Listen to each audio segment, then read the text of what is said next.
सुंदर एक विमान आकाश से आया हमारे घर के आंगन में। उसमें से अप्सराएं उतर करके आई हैं। सुंदर अप्सराएं मेरी भुजा पकड़ती हैं और भुजा पकड़ करके उसमें बैठाती हैं और बैठा करके मुझे लेकर के स्वर्ग लोक गई हैं। स्वर्ग लोक में इंद्र आदि देवता सब पुष्प वर्षण कर रहे थे। नारद जी वीणा पर मेरा नाम गा रहे थे। सरस मतलब इतना बड़ा सोचा कि कुछ बोल नहीं पावे। सरस्वती जी भी पुष्प बरसा रही थी। कुबेर ने बोले पुष्प तो छोटे लोग बरसाते, मैं मणियां बरसाऊंगा। वो मणियां बरसा रहे थे। बोले अच्छा फिर क्या हुआ? बोले फिर क्या, स्वर्ग में सब लोग जाते हैं, सबको अपने कमरे मिलते हैं, पर मुझे देख करके इंद्र प्रसन्न हो गया। बोले इनको कमरा नहीं, इनको तो मेरी गोद में बैठा। और मुझे ले जाकर के इंद्र की गोद में बैठा दिया। मैं क्या बताऊं, ऐरावत हाथी मेरे नाम कर दिया। बोले आज से ऐरावत हाथी तुम्हारा, इस पे तुम डोलो। इतना बड़ा सपना कोई देख सकता है? अब तुमने क्या देखा तुम बताओ। बोले मेरा मत सुनो, आप ही खा लो खीर तो। बोले नहीं नहीं नहीं, तुम बताओ ना तुमने क्या देखा। मुनीम जी बोले मेरे सपने में तो यमराज जी आए थे। बोले अच्छा, यमलोक के राजा यमराज। मुनीम जी तो सेठ जी तो पहले सोचे तो फेल हो गया।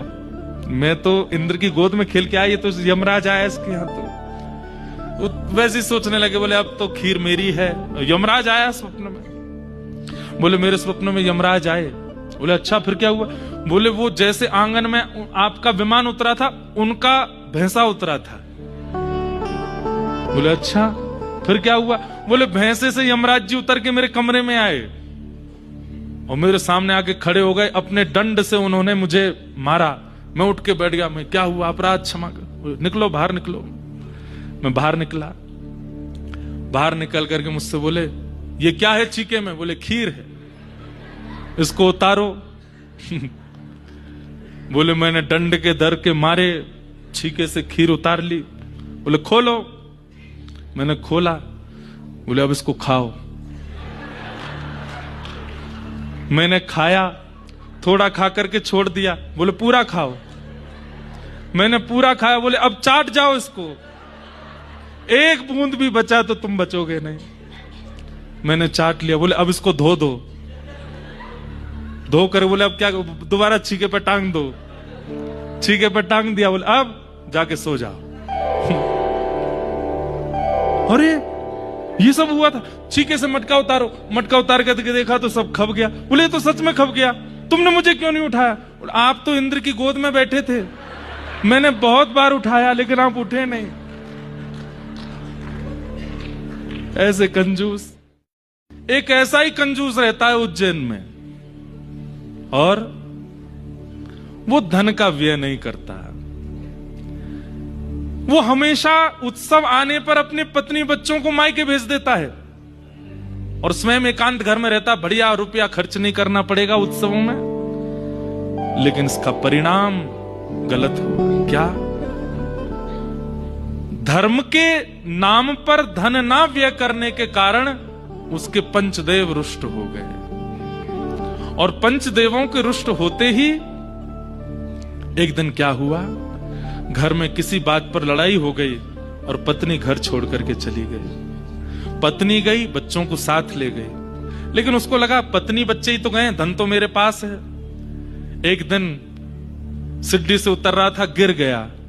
ऐसी चोट लगी कि कोई वैद्य उसको ठीक नहीं कर पाया, और उस चोट को ठीक करने में उसका धन निकलता गया, निकलता गया, निकलता गया, निकलता गया। आधे से ज्यादा धन अपने रोग को ठीक करवाने में निकाल लिया, लेकिन ठीक नहीं हो पाया। फिर बोले एक दिन बहुत जोर से भूकंप आया और आधा घर उसका दह गया।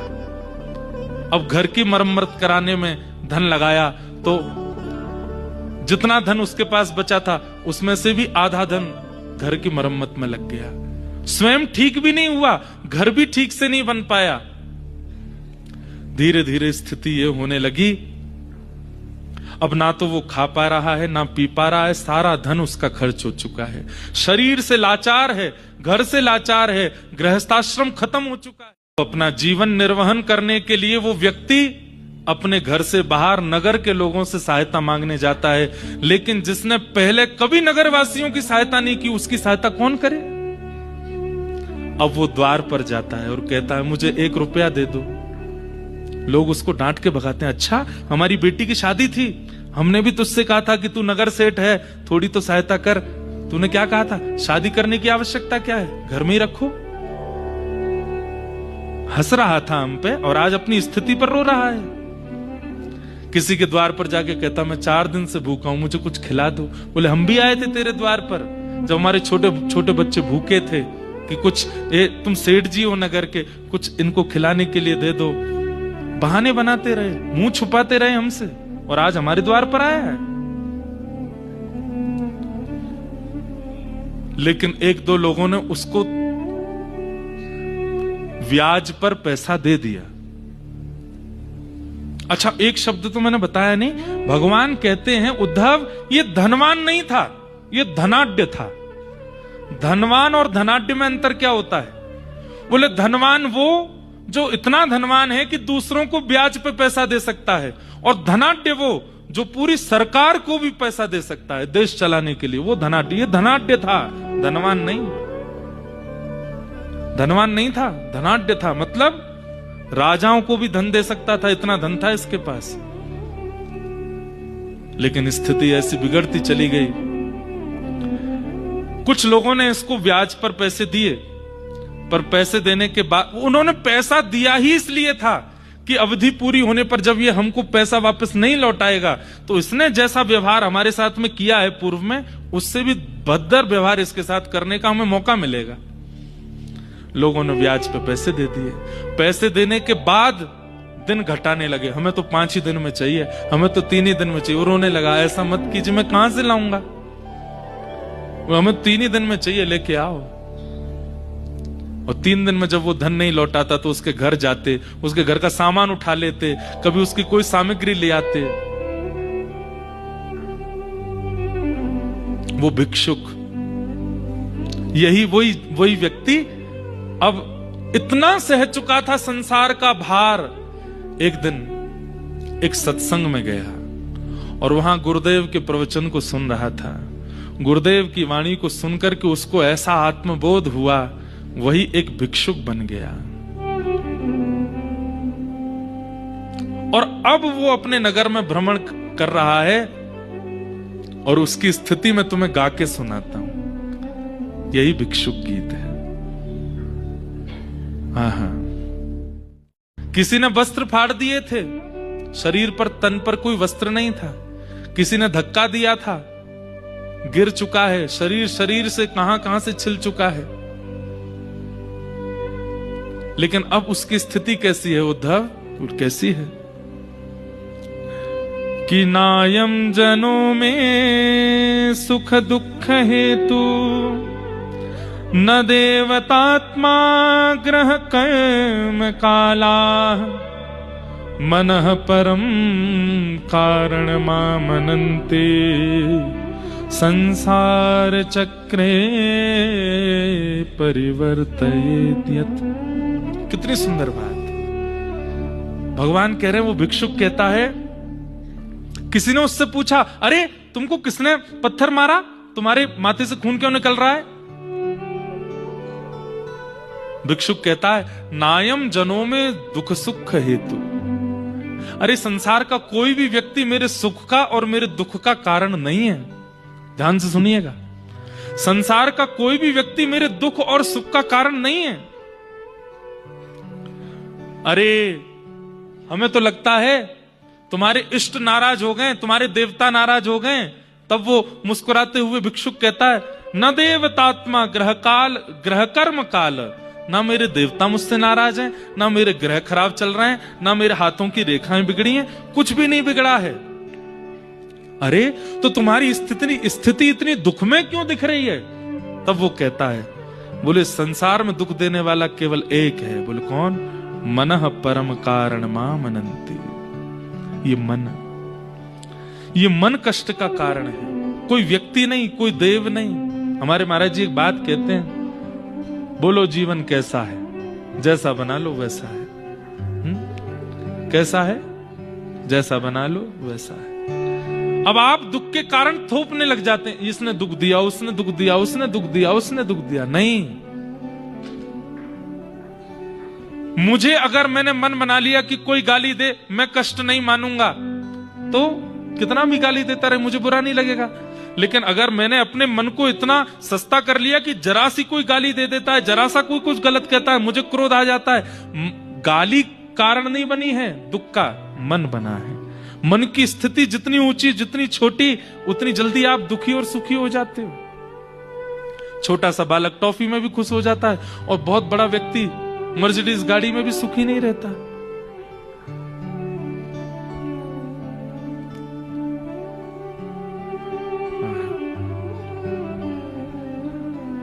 मनः परम कारण मनन्ति। अरे कोई जीव मुझे कष्ट कैसे दे सकता है? जिस पंचभूत का मैं बना हूं उसी पंचभूत का वो बना है। पृथ्वी जल अग्नि वायु आकाश से मेरा शरीर बना है, पृथ्वी अग्नि जल वायु आकाश से उसका शरीर बना है। पृथ्वी पृथ्वी को, अग्नि अग्नि को, जल जल को, आकाश आकाश को कष्ट कैसे दे सकता है? ये सब हमारे मन का खेल है। मन ने जिसको दुख मान लिया वो दुख बन जाता है, और मन ने जिसको सुख मान लिया वही हमारे चित्त का सुख बन जाता है। हाँ हाँ, यहां पर भगवान कहते हैं, उद्धव उस भिक्षुक की इस बात ने मेरा चित्त जीत लिया कि मेरे दुख का कारण कुछ और नहीं। किसी ने कहा तुम्हारे हाथ वाथ दिखाओ, कुछ नग आदि पहन लो, तुम्हारे ग्रह खराब चल रहे हैं। तब भिक्षुक कहता है, अरे ग्रहों को आपस में लड़ने से फुर्सत नहीं है, वो मुझे दुख क्यों देंगे? कभी कोई ग्रह किसी से लड़ रहा है, कभी कोई ग्रह किसी पे भारी पड़ गया, कोई ग्रह का आपस में ग्रह युद्ध करते हैं, ये ग्रह मुझे कष्ट क्यों देंगे? किसी ने कहा तुम्हारे देवता नाराज हो गए। अरे इतने बड़े ब्रह्मांड में जहां पशु पक्षी जीव सब हैं, उन ब्रह्मांड में देवताओं को मैं दिखाई देता हूं, उन्हें मुझे ही कष्ट देना है? उन्हें पता है कि मुझे कष्ट देना है? अरे शास्त्रों में तो कहते हैं कि भुजा इंद्र का स्वरूप है, नेत्र सूर्य चंद्र का स्वरूप है, चरण कोई और देवता है। अरे जब सारे देवता ही हमारे शरीर में विराजमान है, तो देवता ही देवता को कष्ट कैसे दे सकते हैं? भैया मेरी बात मान लो। बोले क्या? मनः, ये मन ही दुख का कारण है, और कोई दुख का कारण नहीं। भगवान भिक्षुक के उस सुंदर गीत को सुना रहे हैं। गीत का मतलब यहां पे कोई गाया नहीं जाता है, ये संपूर्ण जो स्तुति है इसी कोई गीत का शब्द कहा गया। भगवान उसको गीत कह करके संबोधित कर रहे हैं। इस प्रकार एक दिन वही व्यक्ति जो महाकंजूस लोभी एक सामान्य जीव था, वही एक भिक्षुक के रूप में प्रकट हो गया, भिक्षुक बन गया। भिक्षुक मतलब मांगने वाला। और उस भिक्षुक ने मनः परम कारण मनन्ति ये शब्द कहकर के पूरे विश्व को ये बात बताई कि दुख का कारण कोई नहीं संसार में, दुख का कारण हमारा मन है। मन की स्थिति जैसी वैसे दुख और सुख होते चले जाते हैं। उद्धव, मैं इस कथा से तुम्हें यह सिखाना चाहता हूं कि पंचदेव की रुष्टता के लिए क्या क्या सावधानी रखनी है वो तो तुमने सुनी ही,